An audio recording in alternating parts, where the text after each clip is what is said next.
Hey everyone, this is the last video in this series, and this time I'm going to teach you how to make the base for some cards that are multi-folded, and then in part 2 I'll share with you the creative process I went through for the example cards shown in this video.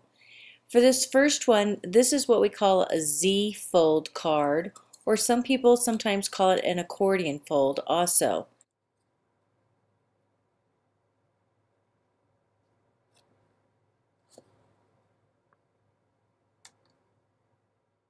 Create the base for this card. We're going to start with a piece of cardstock that is standard letter size, 8.5 by 11, and we're going to slice it right down the middle at the 4 1/4 inch mark. This will give us two pieces for two cards of the same size. I'm going to lay this first one in my Score Pal in a landscape mode. So it'll go all the way out to the 11-inch line, and I need to score at the halfway point, which is 5.5. And then I will also score at the 2 3/4 inch mark. So at the 5.5 mark, this is actually everything on the right hand side is the main part of our card, and on the left side here, this is the flap that's going to be the front of our card. So after scoring it, we're going to fold it in half. And then the front flap we're going to fold in the opposite direction. This will make our Z or our accordion look right here. This next card base we're going to make is called a gatefold. It opens up very much like a garden gate would from the center out. So for this one, we're going to use the same size card that we did for the last one, half a sheet of an 8.5 by 11 letter size. This time we're going to score at the 2 3/4 inch mark and at the 8 1/4 inch mark.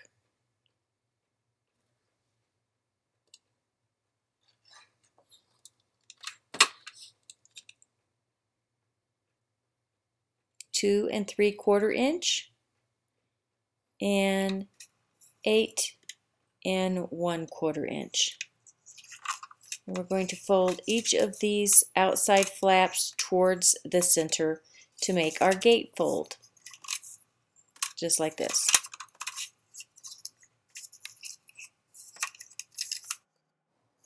Next, I'm going to show you how to create a card base that has pockets in it. These are great for delivering gift certificates or maybe artist trading cards like this one here. This design will let you do a double pocket card like this one, and with just a very small modification you can do a single pocket card like this one. And then you can put your greeting over here on the left hand side. We'll start with a standard 8.5 by 11 inch sheet of cardstock, and we're going to cut down the portrait edge again. This time, however, we're going to do it at the 6-inch mark. This will leave you with a little bit of scrap here, but the scrap happens to be 2.5 inches wide, which is the right width for an artist trading card, and you can get 3 artist trading cards out of this little piece of scrap, so don't throw it away. Using your cardstock in the landscape layout, score at the 5.5 inch mark, and then turn it in the portrait layout and score at the 4 1/4 inch mark. Now fold your cardstock in half at the 5.5 inch mark that you made, and then working from the folded side of our card, starting where our second score line is, we're going to make a small slice like that. It's going to be like a dart. You're cutting at an angle, and when you open up your card it's going to look like this. And now we can fold our two pocket pieces up into the card and crease those pretty good with a bone folder as well.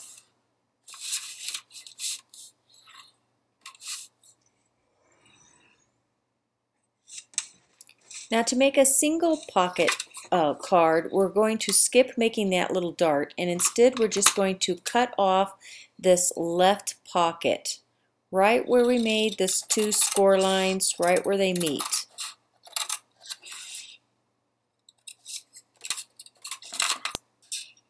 So the left pocket will be gone. We'll fold up the right hand side for a pocket, and that will leave the left hand side of the card for our greeting.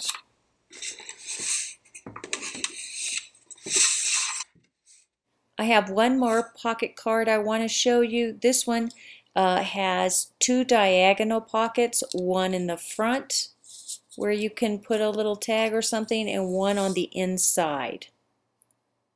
Now for this card base, we're going to be working with regular paper rather than cardstock. And typically this one is done using paper that has a design on both sides. I'm going to have one that has a design on one, solid on the other.